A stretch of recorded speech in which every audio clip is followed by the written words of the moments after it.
হয়ে গেল, তখন তুমি এই দোয়াটা পড়বে, আলহামদুলিল্লাহি হামদান কাসীরান তাইয়্যিবান মুবারাকান ফি গায়রা মাকফিন ওয়ালা মুআদ্দাইন ওয়ালা মুস্তাগনান আনহু রব্বানা। একটা দোয়া শিখে নিলেন। এই যে খাওয়ার পর আল্লাহর শুকরিয়া আদায় করলেন। আল্লাহ তাবারাক ওয়া তাআলার শুকরিয়া আদায় করতে গেলে কি লাভ আছে? আল্লাহ রাব্বুল আলামিন আপনাকে মাল দিয়েছে, 50 বিঘা আপনার জমিন আছে, 10 বিঘা জমিন আছে, পকেটে 1 লাখ টাকা আপনার টাকা আছে। আপনাকে আল্লাহ রাব্বুল আলামিন খুবই খুশিতে রেখেছেন, আরামে রেখেছেন। আল্লাহ তাবারাক ওয়া তাআলা বলেন, দুনিয়ার মানুষ, আমি তোমাকে মাল দিয়েছি, তোমাকে ছেলে দিয়েছি, তোমাকে মেয়ে দান করেছি, তোমাকে আমি বেটা দিয়েছি, বাড়ি দিয়েছি, গাড়ি দিয়েছি, সব দিয়েছি রে বান্দা। এগুলা যখন তুমি পাবি, আর পাওয়ার পর যদি তুমি আমার শুকরিয়া আদায় করো, আমার যদি তুমি বাড়াই বয়ান করো, আমার যদি তুমি শুকরিয়া আদায় করো রে বান্দা, তাহলে তোমার কি লাভ আছে তুমি শুনে নাও। আল্লাহ রাব্বুল আলামিন নিজে বলেন, লাইন শাকারতুম লাযীদান্নাকুম, বান্দারে আমার নিয়ামতের যদি তুমি শুকরিয়া আদায় করো রে বান্দা, লাযীদান্নাকুম, আমি আল্লাহ তোমাদের আরো বেশি বেশি করে দান করব। ইয়াখানা মোটর সাইকেল তুমি কিনেছো, ইয়াখান গাড়ি তুমি কিনেছো, এখন 4 হুইলার তুমি কিনেছো, 5 কাঠা জমিন তুমি কিনতে পেরেছো, বাজারে তুমি 1 ডিসমিল 1 কাঠা জমিন কিনতে পেরেছো। আল্লাহ বলেন, বান্দারে যখন তুমি এই জমিন কিনতে পারলে, মাল তোমার কাছে এলো রে বান্দা, তুমি আলহামদুলিল্লাহ পড়ো, তুমি আলহামদুলিল্লাহ পড়ো, আল্লাহর তুমি শুকরিয়া আদায় করো। আল্লাহ বলছেন, বান্দারে তুমি যদি শুকরিয়া আদায় না করো, তাহলে শুনে লাও রে বান্দা, ইন্না আযাবি লাশাদীদ, আমার আযাব কঠোর, এমন শাস্তি তোমার উপরে আসবে যে তুমি ধ্বংস বরবাদ হয়ে যাবে। তাহলে আল্লাহ তাবারাক ওয়া তাআলা আমাদেরকে ছেলে মেয়ে মাল বাড়ি গাড়ি যা কিছু দিতে গেলে কার শুকরিয়া আদায় করতে হবে ভাই? জোরে বলে, আল্লাহর শুকরিয়া আদায় করতে হবে। এইবারে যদি আল্লাহর শুকরিয়া আমরা আদায় না করি, তা আল্লাহ বলছেন তোমাদের মালকে আমি ধ্বংস করে দেব, নষ্ট করে দেব। কেমন করে? টাইম খুব শর্ট, এই জন্য শর্টে কথা বলবো। আল্লাহ তাবারাক ওয়া তাআলা কোরআনে বলছেন, কোরআনে একটা সূরার নাম আছে সূরাতুল কালাম, নুন ওয়াল কালামি আছে না, জানছেন আপনারা? 29 পারাতে আছে। ওই সূরাটাতে আল্লাহ তাবারাক ওয়া তাআলা একটা ধনী লোকের কথা বলেছেন। ধনী লোকের আল্লাহ তাআলা জিকির করেছেন। কি জিকির? আল্লাহর রাসূল বলেন, আল্লাহ তাবারাক ওয়া তাআলা কোরআনে বলেন, এক জামানাতে একটা ধনী মানুষ ছিল, এক জামানাতে একটা মালদার মানুষ ছিল। ভালো করে শুনবেন রে মুসলমান।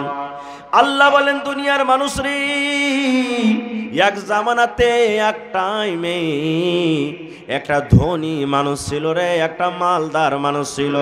ওর জমির কমি ছিল না, ওর বাগানের কমি ছিল না রে। বাগান ছিল। কিসের বাগান ছিল? বাগান ছিল খাজুরের বাগান ছিল, লেচুর বাগান ছিল, আমের বাগান ছিল, বিভিন্ন রকমের ফলমূলের তার বাগান ছিল। এবার ফল যখন পাকত, দেখবেন তারজমা কইলা সকালবেলাতে, বিশ্বাস না হয়তো, ফল যখন পাকত 3 ভাগ করত ফলকে। কয় ভাগ ভাই? একটু কথা বলেন, কয় ভাগ করত ফলকে? 3 ভাগ। 3 ভাগ কি করত? আজকে আমাদের ফল পাকলে আমরা কয় ভাগ করব? শালা মিসকিন ফকির একটাও জানতে না পারবে, যেদিন সব কাম কাজে চলবে সেদিন যা পড়বো ফল। হ্যাঁ, লাগছে ফ্রি সরকারি মাল সব দৌড়িয়ে দৌড়িয়ে চলে আসছে, আমরা এরকম কথা বলবো। কিন্তু লোকটা মালকে 3 ভাগ করত। 3 ভাগ কি করত? 1 ভাগ নিজের জন্য রাখত। এই যে আবার ফল লাগাইতে হবে, গাছে ফল আসবে, ওষুধ করতে হবে, দাওয়া দিতে হবে, পানি দিতে হবে, খাদ দিতে হবে, এই জন্য 1 ভাগ রাখত। আর 1 ভাগ যত ফকির মিসকিন তার বাগানে আসত কিংবা বাড়িতে আসত, 1 ভাগ মাল ফকির মিসকিনকে সে বন্টন করত। কয় ভাগ হলো?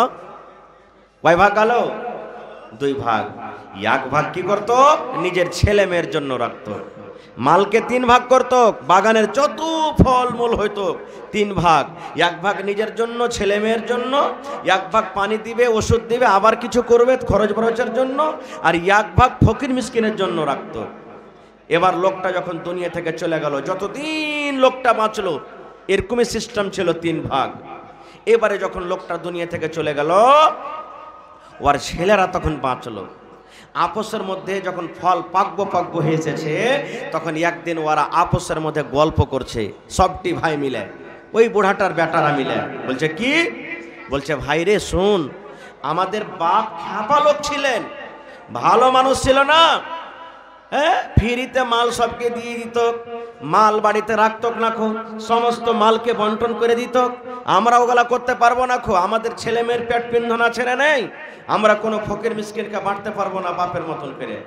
তখন আর একটা ভাই কয়েছে যে হ্যাঁ হে ভাই, আব্বা তো সব দিন দিয়ে থিয়ে আইলো, খাইলে দিলে ফকির মিসকিনকে, আর এখন যে একবারই বন্ধ করবি তো মানুষ কি কহিবে? কয়ে তোর ভাগ গেলা, তুই লিয়ে এলে দি যেমন তে করগা, খুব দানি হয়েছে, তোর যেমন হবে তুই করগা, ওগুলো আমাদের দেখার নেই, আমরা করতে পারবো না খো। তো বলছি কেমন করে পারবি? বলছে শোন, আমাদের গাছে তো এমন ফল আসছে যে মনে হয় পাতাই বোঝা যায় না, শুধু ফলই ফল।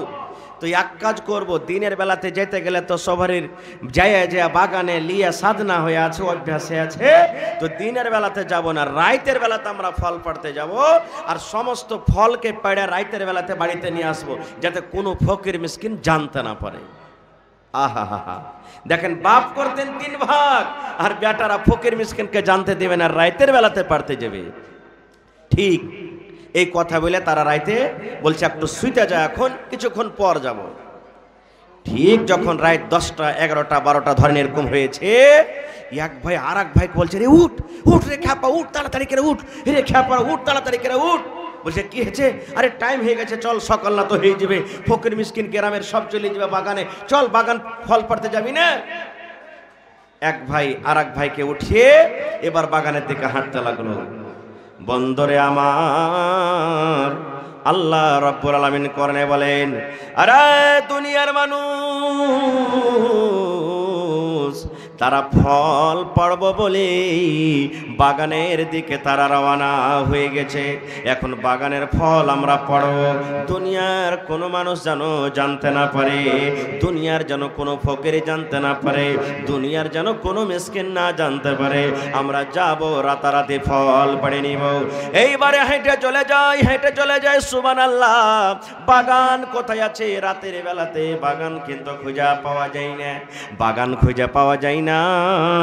কোথায় গেল রে? আমরা রাস্তা ভটকে গেলাম নাকি? আমরা অন্য রাস্তাতে চলে গেলাম নাকি? আমাদের বাগান তো এত দূরে ছিল না, এত হেঁটে হেঁটে আমরা শেষ হয়ে গেলাম। বাগান কোথায় আছে? কেন আমরা বাগান খুঁজে পাই না? কোথায় আমরা গেলাম রে? কোথায় গেলাম? আর একটা ভাই বলছে ভাই রে, আমরা রাস্তা ভুল করলাম নাকি? বাগান কেন আমরা খুঁজে পাই না? এই করতে করতে মুসলমান, ওরে আল্লাহ, এ মুসলমান, বাগান খুঁজতে খুঁজতে খুঁজতে খুঁজতে গোটা রাত কেটে গেল, কিন্তু তারা বাগান খুঁজে পেল না। নারে তাকবীর বলবেন হাজী মাওলানা। তাহলে বাগান কত দূরে গেল? বাগান তো কোনো ছোট মোটো জিনিস নয়। বন্ধুরে আমার, আল্লাহ রাব্বুল আলামিন তাদের নিয়াত দেখি, এই যে আল্লাহ তারাকে মাল দিয়েছে, নিয়াতটাকে যে বদলে দিয়েছি। বাপ ফকিরকে দিত, গরিবকে দিত, মিসকিনকে দিত, কিন্তু বেটাদের অন্তর বদলে গেল, দিল বদলে গেল। এই যে আল্লাহ মাল দিয়েছে, আল্লাহর যে শুকরিয়া আদায় করলো না, কোনো ফকিরকে মিসকিনকে দিব না রে। এই জন্য আল্লাহ রাব্বুল আলামিন আগুনকে বললেন, আরে আগুন যাও, তুমি ওই বাগানে চলে যাও। আগুন রে, বাগানে তুমি চলে যাও। ওই ওরা ভাইরা ফল পড়বে বলে আসছে রে আগুন, ওদের বাগানে ঢোকার আগে আগে এই তুমি মাথা থেকে নিয়ে জড় পর্যন্ত আগুন রে, সমস্ত বাগানকে তুমি জ্বালিয়ে পুড়িয়ে ছাই করে দাও। সমস্ত বাগুন আল্লাহর আযাবে ছাই হয়ে গেল, ধ্বংস হয়ে গেল। ভাই মুসলমান, এই দেখেন আল্লাহর শুকরিয়া না আদায় করার কারণে আল্লাহ তাদের আযাব দিয়ে ধ্বংস করে দিলেন। এই জন্য তো আল্লাহ বলছেন, বান্দারে আমার শুকরিয়া আদায় কর, আমি আল্লাহ আরো দিব। আর যদি না শুকরিয়া করবি রে বান্দা, তাহলে কিন্তু বুঝলে আমার আযাব এমন কঠোর আযাব আসবে যে ধ্বংস, হালাক, বরবাদ হয়ে যাবে। এবার এটা দুনিয়ার শাস্তি হলো, দুনিয়ার এটা আযাব হলো। এবারে মহিলাদের ব্যাপারে একটা হাদিস বলছি, আরো বুখারী শরীফের হাদিস এটাও। যদি তারাও শুকরিয়া আদায় না করে, না শুকরিয়া করে কার?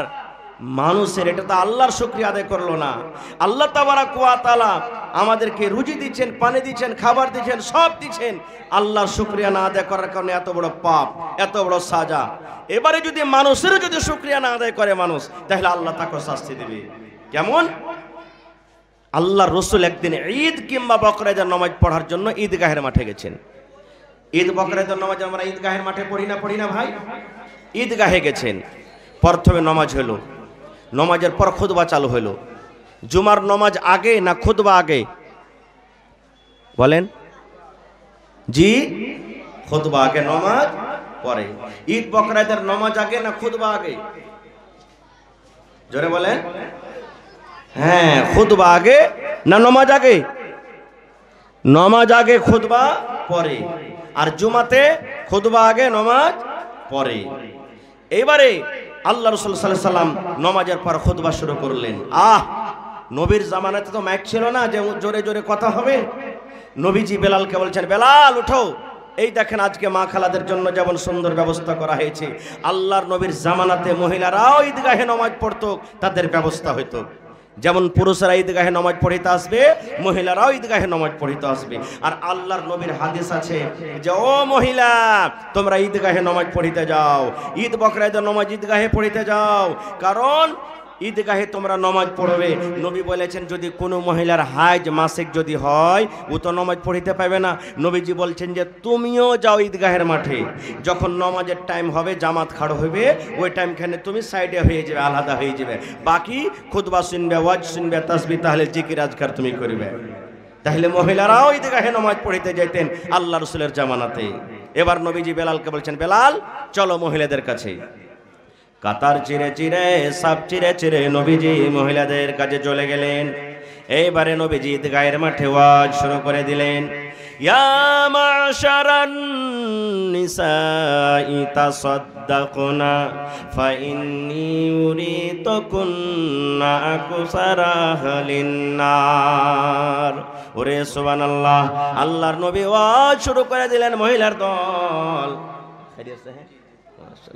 ও মহিলার দল, তোমরা দান করো, সাদকা করো, খায়রাত করো। কাকে বলছেন? নবীজি ঈদগাহের মাঠে বলছেন, ও মহিলারা তোমরা দান করো, ও নারীরা তোমরা দান করো, সাদকা করো, খায়রাত করো। কেননা আমি নবী, আল্লাহ রাব্বুল আলামিন মেরাজের রাত্রে আমাকে 7 আকাশের পরে নিয়ে গেছিলেন। আল্লাহ আমাকে জান্নাত দেখালেন, জান্নাত ঘুরে ঘুরে ঘুরে ঘুরে দেখলাম। তারপরে আল্লাহ বললেন, নবী গো, একটু আপনার উম্মতের জন্য আমি জাহান্নাম তৈরি করেছি, পাপী গুনাহগার বান্দা বান্দীদের জন্য আমি জাহান্নাম তৈরি করেছি গো নবী। যাও যাও যাও, একটু আমার জাহান্নাম তুমি দেখে এসো। ওরে সুবহানাল্লাহ, দয়ার নবী বললেন, আমি জাহান্নামের ভিতরে নজর করলাম, জাহান্নামের ভিতরে আমি গেলাম। ওরে সুবহানাল্লাহ, আমি দেখলাম জাহান্নামের ভিতরে শুধু নারী আর নারী, মহিলা আর মহিলা। জাহান্নামের আগুনে শুধু মহিলারা জাহান্নামের ভিতরে পড়ছে, হাওমাও করে চিৎকার করছে, আল্লাহ বাঁচাও, মা মরে গেলাম, মা মরে গেলাম, আল্লাহ তুমি বাঁচাও। জাহান্নামের ভিতরে শুধু মহিলারা দাও দাও করে জ্বলছে। বেশিরভাগ নারীরা আমি দেখলাম জাহান্নামের আগুনে পড়ছে। নবীজি বললেন, মহিলারে তোমরা দান করো, সাদকা করো। দান করতে গেলে হয়তো আল্লাহ তাবারাক ওয়া তাআলা তোমাদের গুনাহকে মাফ করে তোমরা আল্লাহ জান্নাতে করে দিবেন। যেমনই কথাটা বলা যে আমি মহিলাদেরকে জাহান্নামের আগুনে দেখলাম। ওরে সুবহানাল্লাহ ওয়া বিমা ইয়া রাসূলুল্লাহি, মহিলারা নবীকে প্রশ্ন করে দিলেন, ইয়া রাসূলুল্লাহি, আল্লাহর নবী গো, আপনি বললেন মহিলারে তোমরা দান করো, তোমরা সাদকা করে রে মহিলা, কারণ আমি তোমাদেরকে জাহান্নামের আগুনে দেখলাম, জাহান্নামের আগুনে তোমরাকে পড়তে দেখলাম। তবে নবী গো একটু দয়া করে বলেন গো নবীজি, মহিলারা কোন এমন পাপ করে, নারীরা কোন এমন গুনাহ করে, মহিলারা কোন এমন পাপ করে, সেই পাপের কারণে আপনি মহিলাদেরকে জাহান্নামের আগুনে দেখেছেন? নবীজি মহিলারা কোন এমন পাপ করে, গুনাহ করে, যে গুনার কারণে আপনি জাহান্নামের আগুনে দেখেছেন? এ আমার মায়েরা খালারা শুনেন, আল্লাহর নবী বললেন মহিলারে মাত্র দুটা গুনার কারণে আমি তোমাদেরকে জাহান্নামের আগুনে দেখেছি, মাত্র দুটা পাপের কারণে জাহান্নামের আগুনে দেখেছি। তোমরা বেশি বেশি করে দুটা করে ভুল করো, তোমাদের দ্বারাতে বেশি বেশি দুটা গুনাহ হয়ে যায়, তোমাদের দ্বারাতে বেশি বেশি গুনাহ হয়ে যায়, এই গুনার কারণ আমি তোমাদেরকে জাহান্নামের আগুনে দেখলাম রে মহিলা। এই জন্য তোমরা পাপগুলা ছেড়ে দাও আর তোমরা দান করো। দান করতে গেলে আল্লাহ রাব্বুল আলামিন তোমাদেরকে জাহান্নামের আগুন থেকে বাঁচিয়ে নেবেন। এক নম্বর নবী বললেন মহিলারে তুকসুরুনাল লানা, মহিলারা বেশি বেশি করে লান তান করে। দুই নম্বর গুনাহ নবী বললেন ওয়া তাকফুরুনাল আশির, মহিলারা নিজের স্বামীর মালের নাশকরি করে। এক নম্বর গুনাহ লানতান। লানতান কি জানেন?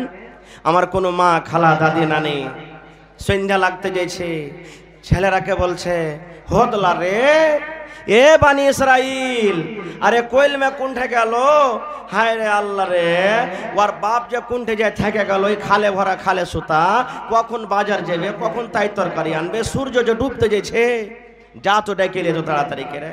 ছেলেটা যদি বলে আমি যাবো না, আমি শুনবো না, এরকম ওরকম যদি বাহানা করে, মা খালারা কি বলবেন? দাঁত গালাকে কড়মড় করবে আর মনে হয় ওকে চাপিয়ে চাপিয়ে খাইবার কাইল দেবে, রে মরে বেটা মরা, তুই মরে যা, তোকে কবরে ভরবে, একটা কথা তুই শুনিস না কো। এই দেখেন এ মায়েরা এরকম বদদুয়া দিয়েন না, খবরদার। আল্লাহ তাআলা বলেন, আল্লাহ রাসূল বলেছেন 24 ঘন্টার মধ্যে একটা টাইম প্রত্যেক দিন এমন আছে, ওই টাইমটাতে দোয়া আল্লাহ তাআলা কবুল করেন। যা আল্লাহর কাছে চাইবেন আল্লাহ কবুল করবেন। যদি আপনি বেটাকে কইলেন তুই খালে সান্ধা, তুই কবরে সান্ধা, তোকে কবরে ভরে দেব, তোকে খালে ভরে দেব, এই টাইম খানটা যদি দোয়া কবুল হওয়ারই টাইম হয়ে যায়, তাহলে বলেন ছেলেটাকে বদদোয়া লাগবে না লাগবে না? জোরে বলেন লাগবে না লাগবে না? ছেলেটা কবরে সান্ধাইতে গেলে মা কাঁদবে না কাঁদবে না? রাগ করে তো বদদুয়া দিয়ে দিলে, ছেলেটা মরে গেলে ওই মা হাও মা করে চিৎকার চিৎকার করে কাঁদবে। এই জন্য রাসূল বলেছেন খবরদার তোমরা ছেলেকে বদদুয়া দিও না। একটা হলো লানতান, আর লানতান কি? আল্লাহুস সামাদ। আমার কোনো মা খালা দাদি নানি দেখবেন বাড়িতে 3 দিন 4 দিন 5 দিন হঠাৎ করে মেঘ গাজল শুরু হয়ে গেছে, রোদ কিন্তু হয় না ভাই, ছেলে পেলা খুব জ্বালিয়া খাইছে, গহাম বাড়িতে আছে, ধান ওসা ভাবা করা আছে, খারাপ হইতে লেগেছে, মা খালারা কি কইবে? নাউজুবিল্লাহ সুম্মা নাউজুবিল্লাহ, লিপাটি লাগা মেঘ, তো দিন মেঘ গালা হয়নি, ভালোই হলো, মৌসুম ভালো দেখা, যদি ধান কটা উসালছি তো লিস্টি লাগা মেঘে লাগে ছুটতেই চাহে না। এই দেখেন আমার মায়েরা খালারা শুনেন, এটা হাদিসে কুদসি। আল্লাহ বলেন দুনিয়ার মানুষরি লা তাসুব্বু দাহার, খবরদার খবরদার তোমরা জামানাকে গালি দিও না। আল্লাহ বলেন আনা দাহারুন, আমি হলাম জামানা। আল্লাহ বলেন বান্দারে তুমি বাগানের ভিতরে চলে গেছো, আম পেকাচ্ছে, লাল হয়ে আম পেকাচ্ছে রে বান্দা, তোমার মনে হয় এই আম বোঝানি এখন পড়ে যাবে, এখন আম ঝরে যাবে, কিন্তু আল্লাহ বলেন বান্দারে আমি আল্লাহ রব্বুল আলামিন যতক্ষণ আদেশ না করব ওই গাছ থেকে আম কিন্তু ঝরতে পারে না, পাতা এখানটা হিলতে পারে না, গাছ থেকে পাতা এখানটা পড়তে পারে না। আল্লাহ বলেন আমার বিনা আদেশে হাওয়া চলে না, আমার বিনা আদেশে গরম হয় না, আমার বিনা আদেশে মেঘ হয় না, আমার বিনা আদেশে ঠান্ডা হয় না। আল্লাহ বলেন বান্দারে যদি তোমরা মেঘকে গালি দাও আমাকে গালি দাও হলো, তোমরা যদি রোদকে গালি দাও আমাকে গালি দাও হলো, তোমরা যদি পানিকে গালি দাও আমাকে গালি দাও হলো। এই জন্য আল্লাহ বলেন বান্দা খবরদার খবরদার তোমরা জামানাকে গালি দিও না। এক নম্বর গুনাহ মা খালারা এটা করেন। দুই নম্বর, নবী বলেছেন নিজের স্বামীর মালের নাশুকরি করে। নাশুকরি কিভাবে করেন জানেন? ভাইয়ের বিহে লেগেছে, দেওরের বিহে লেগেছে, এবার রাতের বেলাতে দুদিন পর বিহে, কইবে ডাবলুর বাপ, এ ডাবলুর বাপ, আলেমার বাপ, বুঝে কি হয়েছে রে? এক মিনিট বাস, এটা খালি শেষ করে দিই একটা কথা। এবারে বলবে এ আব্দুল্লাহর বাপ, বলছে কি হয়েছে? বলছে দুদিন পর যে তোমার ছোট ভাইয়ের বিহে, এখানটা ভালো কাপড় গালা যে নাই, তা কাপড় গালা কিনে দিবে না? বলছে হাজি আব্দুল্লাহর বাপ, 3 দিন পর তো আমার ভাইয়ের বিহে লাগবে, বিহে খেতে যাব, তো এখানটা ভালো শাড়ি গালা তুমি আমাকে দিবে না? আলমারিতে 3 খান 4 খান 5 খান শাড়ি ভরা আছে ভাই, ওইগুলা দিয়ে আর মান পুরা হই না, আল্লাহুস সামাদ, তাও বলছে যে এখানটা ভালো কাপড় নাই, কাপড় গালা দিবে না? আমার ভাইরা যদি বলেন যে এক কাজ করো, কোন রকমে বেকার তুমি কাজটা চালিয়ে লাও, দিব 1 মাস পর 10 দিন পর দিব, এখন টাকা পয়সা নাই, তখন কি বলবেন জানেন? ই মিনসে ই খালে ভরা ই হত মা কাঞ্জুসের বাড়িতে এসে জীবনে আমার সুখ শান্তি কিন্তু হলো না। ই মাকে জুসের বাড়িতে জীবনে